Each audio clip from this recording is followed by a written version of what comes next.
ନିଶ୍ଚୟ ଗତକାଲି ଯେଉଁ ଘଟଣା ଘଟିଛି ଯଦି ତା ଭିତରେ ଯେଉଁମାନଙ୍କର ଯାହା ପୀଡ଼ିତ ଅଛନ୍ତି କ୍ଷୟକ୍ଷତି ହେଇଛି ଯେଉଁମାନେ ବି ଅଛନ୍ତି ମୁଁ ତା ପାଇଁ ଦୁଃଖିତ ମର୍ମାହତ ଏବଂ ବାସ୍ତବରେ ଯାହା ଯାହା ଘଟି ଯାଇଥିଲା ଗତକାଲିରେ ଯାହା ଯାହା ହୋଇଛି ମୁଁ ଗୋଟିଏ କଥା ଆପଣଙ୍କ ମିଡ଼ିଆ ମାଧ୍ୟମରେ ଓଡ଼ିଶାବାସୀଙ୍କୁ ସମସ୍ତଙ୍କୁ ଏଇଟା ଜାଣିବାକୁ କହୁଛି ଏଇଟା ଯାହା ଯାହା ଆକ୍ରୋଶ ଭିତରେ ଯାହା ଗଣ୍ଡଗୋଳ କି ଯାହା କିଛି ଝଗଡ଼ା ହେଇଛି ଯାହା କିଛି ହେଇଛି ନିଶ୍ଚୟ ଆଇନ ଅଛି ଥାନା ଅଛି କୋର୍ଟ ଅଛି ତେଣୁ ଆଇନ କୋର୍ଟ ବାଟରେ ସମସ୍ତେ ଯାଇକି ତାର ନ୍ୟାୟ ଏବଂ ଦୋଷୀ ଦଣ୍ଡିତ ହେବେ ନିଶ୍ଚୟ।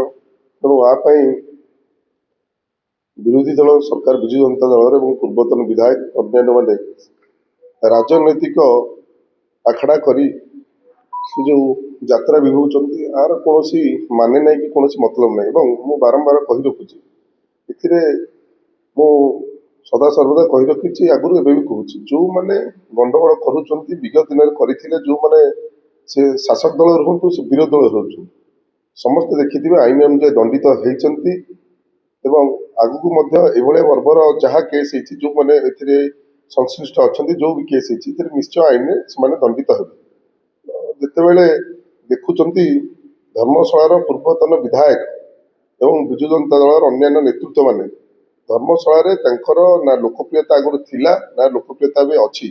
ଧର୍ମଶାଳାର ଲୋକ ସେଇ ଯୋଗୁଁ ସରକାର ପରିବର୍ତ୍ତନ କରିଦେଇଥିଲେ ଏବଂ ତାପରେ ଯେତେବେଳେ ଦେଖିଲେ ଧୀରେ ଧୀରେ ସମସ୍ତେ ଆସି ଆମର ଯେତେବେଳେ ଲୋକାଭିମୁଖ କାର୍ଯ୍ୟ ହେଉଛି ତ ଲୋକଙ୍କ ପାଇଁ 24 ଘଣ୍ଟା ଅହରହ ମୁଁ ଏବଂ ମୋର କର୍ମକର୍ତ୍ତାମାନେ କାମ କରୁଛୁ ସେତେବେଳେ ସେ ହିଂସ୍ର ହୋଇଯାଇଛନ୍ତି। ହିଂସ୍ର ହୋଇ ବାରମ୍ବାର ସୋସିଆଲ ମିଡ଼ିଆରେ ମିଛ ସତ ବହୁତ କଥା ଲେଖି ଲୋକଙ୍କୁ ଉତ୍କ୍ଷିପ୍ତ କରୁଛନ୍ତି ଲୋକଙ୍କୁ ଝଗଡ଼ା କରିବା ପାଇଁ ଆକ୍ଷେପ ଡାକୁଛନ୍ତି। ତେଣୁ ମୁଁ ସେ ଏଇ ହିଂସ୍ର ପ୍ରକୃତିର କାର୍ଯ୍ୟ କରି ବାରମ୍ବାର ଗଣ୍ଡଗୋଳ କରି ତାପରେ ସାଙ୍ଗେ ସାଙ୍ଗେ ବିଧାୟକଙ୍କ ଦ୍ୱାରା ଏହା ହେଲା ବିଧାୟକ ଏହା କରାଇଥିଲେ। ବାସ୍ତବରେ ମୁଁ ତ କହିବି ଦସ୍ତାବିଜ ରଖି କାଗଜପତ୍ର ରଖି ପ୍ରମାଣପତ୍ର ସହିତ ଯେତେବେଳେ କିଏ ମିଡ଼ିଆ ହଉ ଯେଉଁ ଜାଗାରେ କହିପାରିବେ ସେଠି ଠୋସ୍ ସବୁ ସହିତ କହିପାରିବେ ଜିନିଷ ରହିଲା କି ଏଇଟା କିଏ କରାଇଥିଲା। ମୁଁ ତ ସିଧା ସିଧା କହୁଛି ଯିଏ ଦୋଷ କରୁଛି ଦୋଷୀ ଦଣ୍ଡ ପାଇବା ନିହାତି ଦରକାର।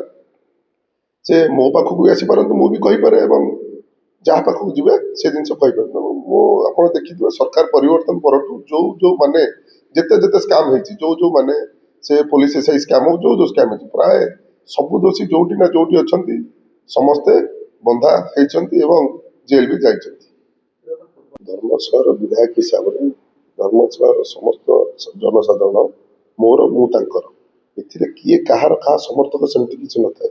ଦଳ ଭୋଟ ନିର୍ବିଶେଷରେ ମୁଁ ଯେତେବେଳେ ନିର୍ବାଚିତ ହେଲି ମୋ ସହିତ ଶତାଧିକ ହଜାର ହଜାର ବିଜୁ ଜନତା ଦଳର ଅନ୍ୟାନ୍ୟ ଦଳର ଲୋକ ଆସିକି ସାମିଲ ବି ହେଇଛନ୍ତି ଏବଂ ସେମାନେ କାର୍ଯ୍ୟ ବି କରୁଛନ୍ତି।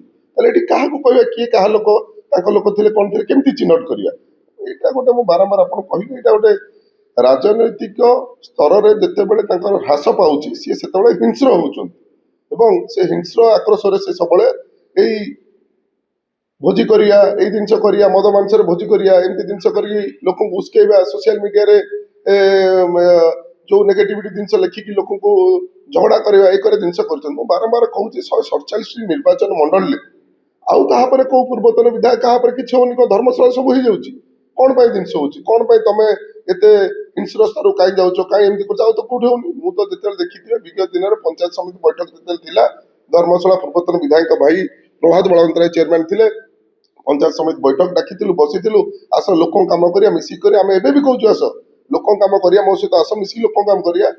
ତମେ କେବେ ତ ବିଧାୟକ ହେଲା ପରେ ଆମକୁ ବି କହିପାରିଥାନ୍ତ କି ସେମିତି ଆସ କାମ କରିବା ଲୋକଙ୍କ ପାଇଁ କାମ କରିବା। ଯଦି ଧର୍ମଶାଳା ମାଟି ମା ପାଇଁ ଯେତେ ଦରଦ ଅଛି ମୁଁ ତ ବାରମ୍ବାର ଆପଣ ମିଡ଼ିଆ ମାଧ୍ୟମରେ କହିଛି ଆସ ଲୋକଙ୍କ କାର୍ଯ୍ୟ କରିବା। ସେ ଆକ୍ରୋଶ ଭାବ ରଖି ଏ ଛଳନା କରି ଏ ଗଣ୍ଡଗୋଳ ନିଜ ଭିତରେ ସୃଷ୍ଟି କରି ଯାଇ ଏଇ ଟାଇପ୍ର ରାଜନୈତିକ ଧୂଆଁ ମସଲା ବାହାର କରିବା କୌଣସି ଯଥାର୍ଥ ନାହିଁ। ତାପରେ ଯଦି ଆପଣଙ୍କ ସହିତ ଯାହା ବି ହେଲା କ'ଣ ହେଲା ଏଇଟା ତଦନ୍ତ ପରେ ପୁଲିସ କରିବ ଏବଂ ନିଶ୍ଚୟ ଦୋଷୀକି ବି ଆରେଷ୍ଟ କରିବ।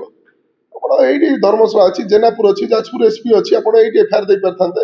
ଆପଣ ବିନା ଏଫଆଇଆରରେ ସେଠି ଯାଇକି ରାଜନୈତିକ ମସଲା କରି ଏବଂ ବିନା ପରମିଶନରେ ସେଠି ଡିଜି ଅଫିସ ଆଗରେ ଜବରଦସ୍ତି ଗୁଣ୍ଡାଗର୍ଦ୍ଦି ଭଳିଆ ସେଠି ଡାକି ବସି ଏ ପ୍ରହସନ କରିବା ଏଇଟା ସିଧା ସିଧା ଜଣାପଡ଼ୁଛନ୍ତି ରାଜନୈତିକ ଯେତେବେଳେ ସ୍ତରରେ ତାଙ୍କର ହ୍ରାସ ପାଇଯାଇଛି ଲୋପ ପାଇଯାଇଛି ନିଜକୁ ସୋସିଆଲ ମିଡ଼ିଆରେ ହାଇଲାଇଟ୍ କରିବା ଏବଂ ଏଇ ଲୋକମାନଙ୍କୁ ବଳିଦାନ କରିକି ନିଜର ପ୍ରହସନ କରିବା ଏଇଟା ଗୋଟେ ନାଟକ ଏଇଟା ଗୋଟେ ଢଙ୍ଗି ଚାଲିଛି।